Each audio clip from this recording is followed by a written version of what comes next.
Welcome to Chillin' 101. We hope this video helps. You start here. Update your device so settings match current App Store behavior, because system versions control sign and options. Once done, open the App Store app and tap your profile icon at top right. You will need your Apple ID password to make account changes, and your device passcode may be requested for security. Make sure Wi-Fi is stable so changes sync. Now tap your name to view account details and prepare to edit sign in with Apple entries. You'll see account sections listing apps and subscriptions that you sign in with Apple. Tap the appropriate list to inspect entries. Once located, select the specific app and choose the option that removes Apple ID association, labeled Stop using Apple ID or Sign Out, because that severs the app's access.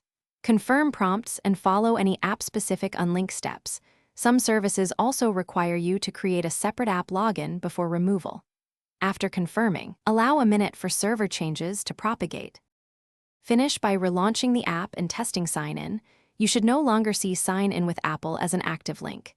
If the app requires a login, create a local account or pick another provider to avoid losing access. This is why you confirm before removing. If removal didn't take effect, sign out of your Apple ID in Settings, restart the device, and sign back in to force sync.